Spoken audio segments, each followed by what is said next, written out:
Look, even though you may not be starting out with money and connections like a lot of rich people do, that doesn't need to stop you from becoming rich. If I let that stop me, I wouldn't have been able to go from broke girl to millionaire in my 30s. Because the thing is, having money and connections helps, but you know what comes first? The right habits. Most people have it all wrong. They think, when I have the money, then I'll start doing and acting like a rich person. When actually it's the other way around. Start acting and doing like a rich person now, and that's what will make you become rich. So without further ado, here are 8 rich people habits that will change your life and that you can start doing right now, regardless of how much money you have in your bank account.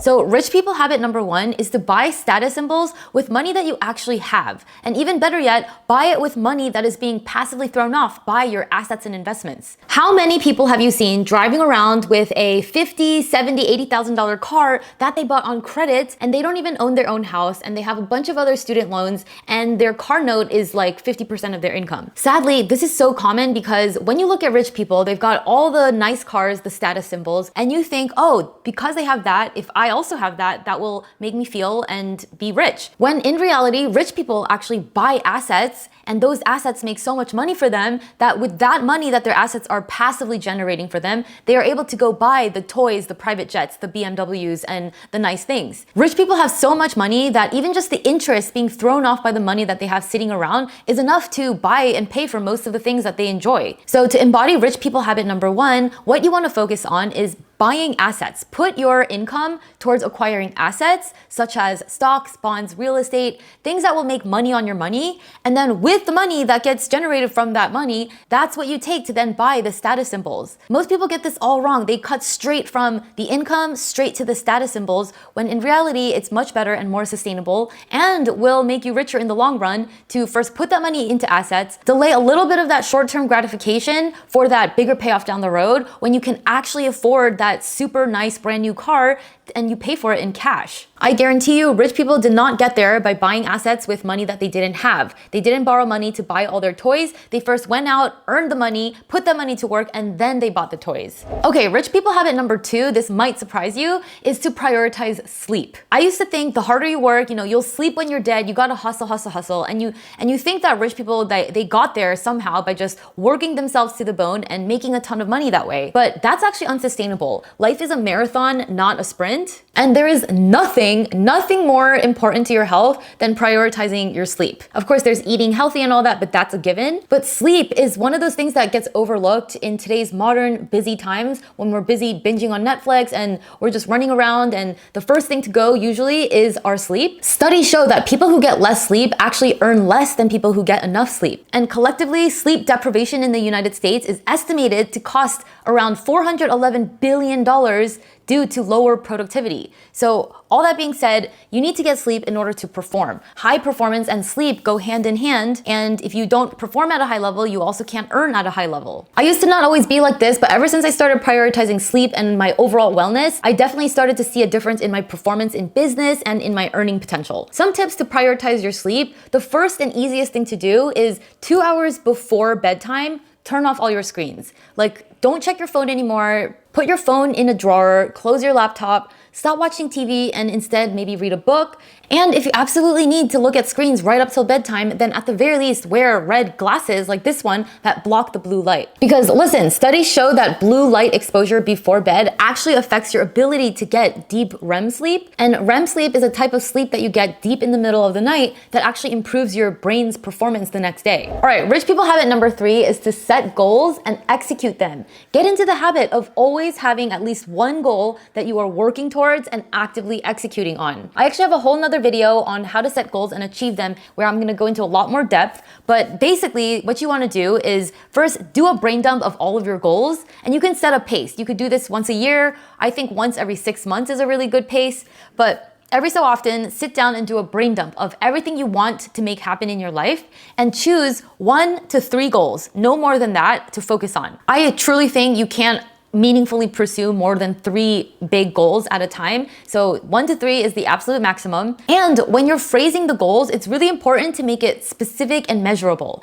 Instead of saying, I want to make more money, that's not a goal. That's just a vague wish. A goal would be, I want to make $5,000 more a month by January. something specific, measurable, and time-bound. And then once you have this big goal, you want to reverse engineer it into actionable tasks. Like, in order for you to make $5,000 more in income a month, what do you need to do starting now? Well, starting now, you would need to upskill, get some more high income skills and take a class or get a mentor or read a book or do something. And then 2 months from now, you would need to, I don't know, take on a trial project for free where you can practice out your skills. And then 5 months from now, you would need to volunteer for that big new client or project at work so that you can look really good to your boss. And then 8 months from now, you would need to schedule a meeting with your boss to discuss a performance review and a possible raise. See how that works? The good news is this is a skill that you can master. Get into the habit of setting specific measurable goals in your life with a deadline and then reverse engineering and breaking it down into manageable chunks. Just by doing this, that's already going to set you apart from 99% of people who just drift around from day to day, and then a whole year goes by and they've just drifted away to some place where they didn't necessarily want to be. Don't be that person. Rich people take charge of their life by setting goals and achieving them and being in the driver's seat of their life. Rich people habit number 4 that you absolutely want to think about adopting is learning how to say no a lot.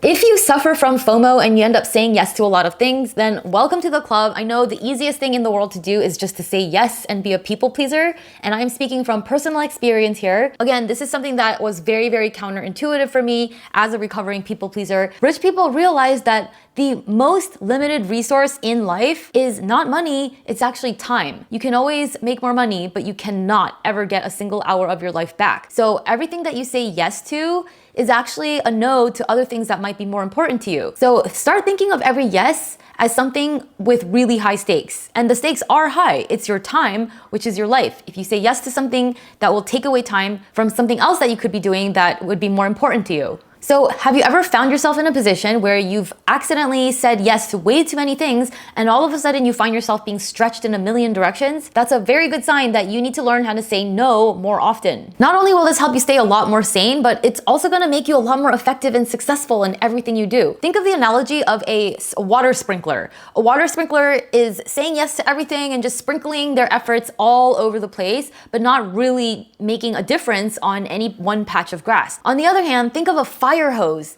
A fire hose is a really directed, powerful stream of water, and it can actually cut holes through pretty much anything if it's strong enough. Think of your time and your focus and your energy as a water sprinkler versus a fire hose. When you say no to most things, then most of your energy can go towards that one goal that we talked about in the previous habit that is most important to you, that will most move the needle in your finances. If you want your life to become unrecognizable, this is probably the most powerful habit you can adopt. As Warren Buffett, one of the richest men in the world, says, really successful people say no to almost everything. I've honestly had to take a look at this quote over and over and over again because the part that really gets me is the almost everything part. I used to think successful people say no to a lot of things, but no, it's actually really successful people say no to almost everything. That pretty much means like 90% of things. And looking back on my life, every time I've made huge strides in my finances, when I paid off my student loans, when I became a millionaire, every time it's because I just put my head down and I focused and I said no to pretty much everything else that wasn't that. So when I was paying off my debt, every invite I had to go out and spend money, I actually said no. And I would say no pretty much all the time. If it didn't make me money to help me pay off my debt, or it would slow me down from paying off my debt because then I would have to spend money on other things, it was a no. And looking back, that was literally why I was able to get out of debt in just a few years. Okay, rich people habit number 5 is to focus on becoming the best at one thing. One thing, just one. Ever since I realized that the more value I provide, the more money I can make, that completely changed the game for me. Because that's what made me realize that the amount of money that you make is actually in your control. If you're not happy with the money that you make, it's because you need to provide more value. And how do you provide more value? You get really, really good at something that the world needs and that they'll pay for. So going back to this rich person habit, you want to become the best at one very specific thing. Because if you want to get highly paid for something, you need to be the best at it. That's just how it works. If you're just mediocre or you're just a generalist that's kind of good at a lot of things, then you're always gonna make mediocre money. Just think about all the most highly paid people in the world. Yes, sometimes they're in higher paying industries than others. Whenever you see anyone who's at the top of their game in their earnings potential, it's because they are the best at that. Now, a couple tips to make this habit a part of your life. Before you can become the best at something, you want to find out what you like to do / what you're good at. Personally, I think it's impossible to become the best at something if you hate doing it. So I think it really comes down to first finding out what you enjoy. And if you enjoy it, then naturally you'll become good at it because you'll want to do it so often that you will put in those 10,000 hours, to cite Malcolm Gladwell's book, that it takes to become masterful at something. Now, you have to resist the temptation to be a dabbler. I know as human beings, we're very multifaceted. You probably have a lot of different interests. I certainly did too. But at one point, I decided to choose one path to go on. So just a personal story from my life. When I was in my 20s, I was trying to figure out what I wanted to do after quitting corporate on Wall Street. And I knew that I had several different passions. I was really into dancing. I was also really interested in cooking. I was also very excited about this financial journey that I was on. And I was excited about real estate. And I let myself dabble for a few years, knowing that at some point I was going to choose one of those things to specialize in. And sure enough, the one interest that I decided to get really, really good at was teaching about finances. That is literally the only thing that I've been doing for the last 5 years of my life. That's why I'm so good at it, and that's why I get paid the big bucks to do it. Now, it doesn't mean that I don't have other interests. I still do other things in my free time, but you gotta pick one thing that's gonna be your one big moneymaker and become the best at it. Okay, habit number 6, I really like this one, and that is to get in the habit of talking to yourself like a winner. I think if you ever put a microphone in your brain to just hear yourself talk and how you talk to yourself, we would probably be shocked at how mean we are to ourselves. Rich people are winners. That's why they're rich, right? They also surround themselves with winners. They see themselves as winners, and therefore they talk to themselves as winners. It doesn't mean that they never fail or make mistakes. It's just that when you make a mistake, rather than talking to yourself like, you're such an idiot, how could you be so dumb? You talk to yourself as if you are already a winner who just temporarily had a setback. That's really, really different. If you're always beating yourself up for not being perfect or not being good enough, then you're not gonna have the confidence to keep taking steps and actions towards your goals. And that might be why it's hard to accomplish anything, because you're so mean to yourself that you have no energy or motivation to take the next step. So here's a really easy way to implement this habit.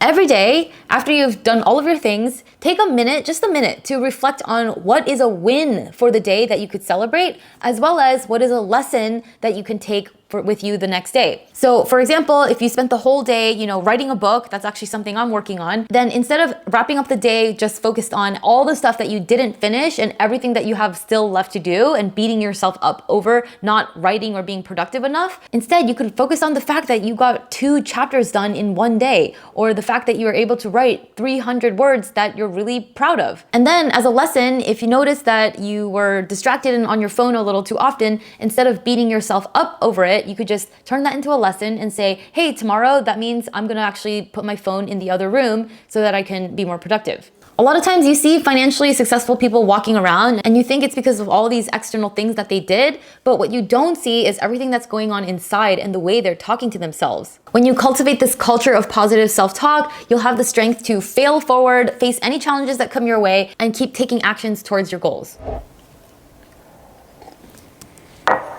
Okay, rich people habit number 7 is to always be learning. I remember when I was in college, I would spend every Saturday at the Barnes & Noble in Union Square just looking through all the books in the self-help section. Even at a young age, I knew that the only thing standing between me and everything that I wanted was a set of skills and knowledge that literally were sitting inside of these books. So I fully believe that the only gap between where you are now and where you want to be next is literally something you can find in a book. So read extensively, whether that's through an audiobook or actually reading or consuming information online. Learn how to process information quickly, not just consume it, but to also absorb it. So whether it's taking notes or sitting down to summarize everything you just heard instead of just blazing through to the next chapter, learn how to speed read or listen to audiobooks on 1.5 times speed so that you can consume more information and get through a lot more perspectives. For example, I'm literally listening to 2 or 3 audiobooks at the same time pretty much all the time. And it's always gonna be one book in the area of business, another book in the area of finances, and another book in the area of health, and sometimes another book in the area of relationships. I'm always listening to new content, bringing in new, fresh ideas and perspectives on area of my life that's important. Let me tell you, nuggets of wisdom that I found in specific books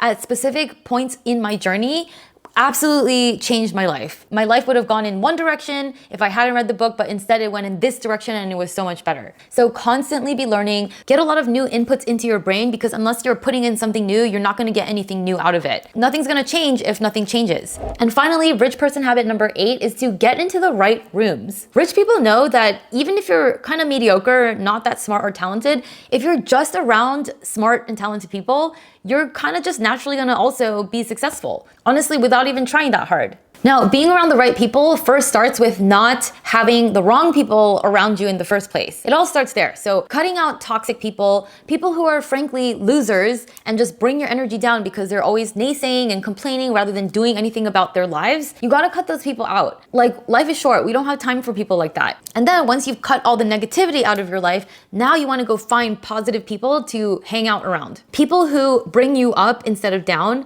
When you share a dream, even if it sounds overly ambitious or even ridiculous, they don't make it sound like it's ridiculous. They actually get excited for you and increase your belief in you instead of increasing your self-doubt. People who will sit down with you and actually help you strategize towards your goals rather than be jealous that you have goals in the first place. And people who will love and support you even if you fail and make mistakes and look stupid along the way. Those are the people you need to be around. And in addition, I would add people who are a little bit more or a lot more successful than you, because again, just being around people like that, you're gonna absorb their attitude, their way of thinking, and it's gonna rub off on you. I remember earlier this year, I attended a mastermind of female entrepreneurs, and for 3 days straight, I was hanging around with successful entrepreneurs left and right, and the amount of energy and inspiration I got from just being in that room, I can't even put into words. It's kind of sad how individualistic American culture is, and it makes you think that you just have to figure out how to do everything on your own, but rich people know that you don't need to do anything on your own. The question isn't, how do I get this done on my own? It's, who do I need to talk to? Who do I need to get help from? Start thinking who, not how. That's why you might complain all you want about how rich people have connections and they help each other out, but that is also one of the reasons why they became rich and stay rich, because they do help each other out and they know the importance of surrounding yourself with the right people and being in the right rooms. So these are 8 powerful habits that you can start implementing right now, because remember, it's not about having the money first so that you can do these things and so that one day you will be rich. It's about being the person you want to be now so that you'll do the things that it takes so that you can ultimately have all the things that you want. It's be, do, have instead of have, do, be. So that's it for this video on 8 rich people habits that will change your life. Let me know in the comments which habit was the most impactful for you. Also, check out some of these other videos on my channel for more inspiration on how to create a life of freedom and to live your best life. Thanks so much for watching, and I'll see you in the next video. Bye.